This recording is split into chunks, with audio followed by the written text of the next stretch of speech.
Hey folks, Tom Norfleet with www.citizenshipquickly.com. Wanted to talk to you today about Warren Buffett and how he did against the SP 500 index.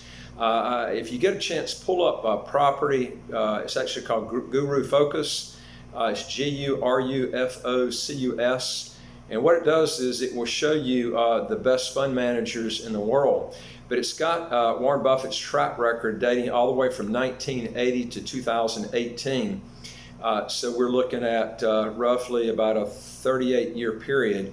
And what's kind of unique about this is it shows that he underperformed the S&P 500 index over the last 10 years from 2009 to 2018.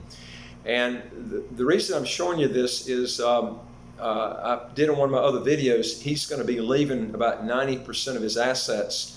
The assets he's leaving in his widow, 90% of that's going in the S&P 500 index. Now, a lot of people wonder, why would he be doing that? Well, when he's dead, he can't keep performing. So he's got to find a vehicle that he can put his money in that's going to be very hard to beat. And he knows he's underperformed the index over the last 10 years. So it's going to be very hard to replace him, and he knows that. And the great thing about the S&P 500 index, his wife won't have to worry about trying to buy and sell equities because it's a no-brainer. You just put the money in there and let it grow. So and the reason I'm showing you this too is to give you a track record too and showing you how he's done.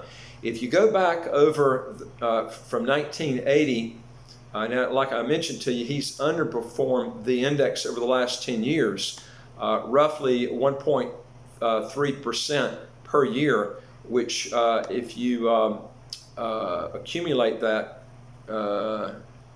the total amount is actually, I'll give you the figures here.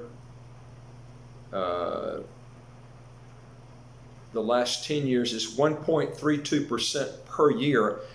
Which if you total that, it's 38.03%, but you don't multiply 10 times that because part of that's compounding, so the figure is going to be different. But 1.32%, the S&P 500 index outperformed Warren Buffett average per year from 2009 to 2018. So, but this is the key. If you go back in time to 1980 all the way up to 2000 through 2018, Warren Buffett has averaged beating the index by 6.02%, which is phenomenal. If you can beat the S&P 500 index by just a fraction of a percentage point is incredible, but 6.02% is just unheard of. And if you take the average rate return that he did over that period, that 38-year period was 16.63%. That's including that's all, of course, Berkshire doesn't have dividends, so it's an accumulation of all growth there. But the S&P 500 did 10.61% per year, including dividends and growth during that period of time. So he averaged beating, again, the index by 6.02% per year over that time period. And the reason I'm showing you this, too, is this is something that, you can do. The only thing is right now the U.S. market's real overvalued. And I would be looking at alternative means, and I've got another video on the Hang Seng Index, which you ought to look at that because that's right now that the Chinese market is really underperformed the U.S. And when's the best time to buy? When it's high or when the market's low? Obviously, it's better when it's low. Well, that's where the Chinese market is now. So if you're looking at an area that the Hang Seng market and the Hang Seng Index, to me, long term, is not only beating the S&P 500 index over 50 years, now the valuations are a lot lower. So if you're looking for a good way to go from this point forward, that would be it. But if you're looking to try to beat the S&P 500 index, 90% of the fund managers don't do it.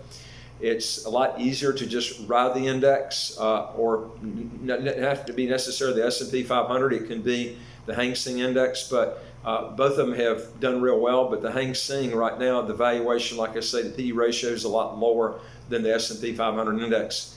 Anyway, if you got a question or comment, also just pull up Guru Focus, G-U-R-U Focus, F-O-C-U-S.